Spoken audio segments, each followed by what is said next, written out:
Okay, chapter 2 of Lemonade War is called Breakup. The word breakup is a noun, and it says that it is the dissolution of a unit, an organization, or a group of organizations. The Justice Department sometimes forces the breakup of a large corporation into several smaller corporate companies. Jessie didn't get it. She just didn't get it. What was Evan's problem? He'd been acting like a weirdo for 2 days now, and it was 2 days ago that the letter had arrived. But why would he be so upset about that letter? This is a puzzle, Jessie told herself, and I'm good at puzzles. But it was a puzzle about feelings, and Jessie knew that feelings were her weakest subject. Jessie sat in the cool darkness of the basement and thought back to Monday, the day the letter had come. Everything had been normal. She and Evan were putting together a lemonade stand in the driveway when the mailman walked up and handed Jessie a bundle of letters. Evan never bothered to look at the mail, but Jessie was always entering contests and expecting to win, so she flipped through the letters right away. Boring, boring, boring, said Jessie as each letter flashed by. Hey, something from school, addressed to Mom. She held up a plain white envelope. What do you think it is? Don't know, said Evan. He was in the garage uncovering the small wooden table they usually used for a stand. It was buried under 2 snow tubes, 2 boogie boards, and the garden hose. Jessie watched while Evan gave a mighty pull and lifted the table up over his head. Wow, he's gotten big, thought Jessie, remembering what Mom had said about Evan's growth spurt. Sometimes Jessie felt like Evan was growing twice as fast as she was, growing up and growing away. It looks important, said Jessie. It looks like bad news, is what she thought in her head. Was there a problem? A complaint? A mix-up? All the nervousness she'd been feeling about skipping to 4th grade suddenly burbled up inside her. This table's really dirty, said Evan. Do you think we can just cover it with a lot of cups and the pitcher and no one will notice? Jessie looked at the table. It was streaked with black. No. Evan groaned. I'll clean it, said Jessie. Evan had only agreed to have a lemonade stand because it was one of her favorite things to do. The least she could do for him was clean the gunk off the table. Maybe, she said, holding up the envelope again, they're postponing school. Maybe the first day isn't going to be next Tuesday. You think? That got Evan's attention. Let's ask Mom to open it, he said. Up in the humming of her cool office, Mrs. Tresky read the letter through once. Well, she said, this is a curveball. She looked right at Evan. Jessie thought her face looked worried. Evan, you and Jessie are going to be in the same class this year. You'll both have Mrs. Overton. Jessie felt relief flood into her entire body. The same class? If she could have wished for one thing in the whole world, that's what she would have wished for. She would be with Evan, and Evan would make everything easier. He would introduce her to all those 4th graders. He would show them all that she was okay, not some puny 2nd grader who didn't really belong. But Evan didn't look happy. He looked angry. Why? He asked in an almost shouting voice. Mrs. Tresky scanned the letter. Well, the classes were small to start with, and now some of the 4th graders they thought would be attending aren't because they're moving or switching to private schools. So they need to combine 2 small classes into 1 big class. That's so unfair, said Evan. I wanted Mrs. Scobie, and I don't want... He looked at Jessie. This is so unfair. Jessie was surprised. This was great news. Why didn't Evan see that? They always have fun together at home. Now they could have fun in school, too. It'll be fun, she said to Evan. It will not be fun, said Evan. School isn't fun. And then he stomped downstairs and locked himself in his room for the rest of the afternoon. They never finished the lemonade stand. And here it was, 2 days later, and Evan was still all locked up. Even though he wasn't in his room, he wouldn't talk to her, and he wouldn't play with her. So Jessie went up to her room and did what she always did when she was upset or angry or sad or confused. She started reading Charlotte's Web. She had read the book about 100 times. She was at the good part, the happy part. Wilbur had just been named some pig, and he was getting all kinds of attention from the Zuckermans and the whole town. But Jessie couldn't settle into that happy feeling, the one that usually came when Charlotte said, I dare say my trick will work, and Wilbur's life can be saved. Instead, she kept noticing an unhappy feeling, tap, tap, tapping on her shoulder. And it wasn't the unhappy feeling that came from knowing that Charlotte was going to die on page 171. It was Evan. She couldn't stop thinking about what he had said. Jessie could only remember one other time that Evan had said, "I hate you," to her. Grandma had been over, and Evan needed help with his math homework. He had that frustrated, screwed up mouth look that he sometimes got with math or spelling or writing reports. Mom called it his "he's gonna blow" look, but Grandma couldn't help him because it was all Greek to her, so Jessie had shown him how to do each problem. Well, she'd sort of just jumped in and done the problems for him. That was helping, wasn't it?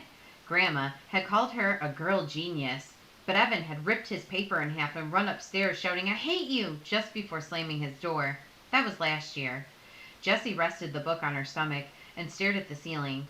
People were confusing. She'd rather do 100 math problems than try to figure out someone else's mixed up feelings any day of the week. That's why she and Evan got along so well. He'd just tell her straight out, "I'm mad at you because you ate the last Rice Krispie treat."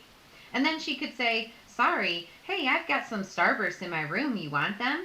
And that would be that. Evan was a straight shooter, not like the girls at school, the ones who had started that club. She rolled over onto her side to get away from those thoughts. Across the room, against the opposite wall, she noticed the 3 pieces of foam core her mom had bought for Jessie's Labor Day project. Every year, the Rotary Club sponsored a competition for kids to see who could come up with the best display related to the holiday. This was the first year Jessie was old enough to participate, and she had begged her mom to buy foam core and gel pens and fluorescent paper and special stickers for her display. She was determined to win the prize money, $100, but she hadn't been able to come up with a single idea that seemed good enough. So here it was, just 5 days before the competition, and the foam core was still completely blank. Jessie reached for her book. She didn't want to think about the girls at school, and she didn't want to think about the competition. She started reading again. Wilbur and Charlotte were at the fair, and Charlotte was beginning to show her age. Jessie read the words that Wilbur said to his best friend. "I'm awfully sorry to hear that you're feeling poorly, Charlotte. Perhaps if you spin a web and catch a couple of flies, you'll feel better." Well, the second part didn't apply, but Jessie imagined herself saying the first line, "I'm awfully sorry to hear you're feeling poorly, Evan." It sounded about right. At least it would show him that she cared. And Jessie knew that this was important when someone was feeling upset. She decided to go downstairs and give it a try. She would do just about anything to get Evan back to the way he was before the letter. Jessie looked in the kitchen and the backyard. No Evan. She was halfway down the steps to the basement when she heard a noise coming from the garage. She opened the door and felt the full heat of the day on her skin. It was like some giant had blown its hot, stinky breath on her. In the garage, she found Evan and Scott Spencer. Weird, she thought. Evan doesn't even like Scott Spencer. They'd been on again, off again friends from kindergarten. But ever since Scott had purposely put Evan's bike helmet under the wheel of the Tresky's minivan so that Mrs. Tresky ran it over when she backed out, the friendship had definitely been off. Jessie looked from Evan to Scott and back again. Now, she had no idea what to say. "I'm awfully sorry to hear that you're feeling poorly, Evan," didn't seem to make much sense when Evan was obviously having fun with his friend. She tried to think of something else to say. All she could come up with was, "What are you doing?"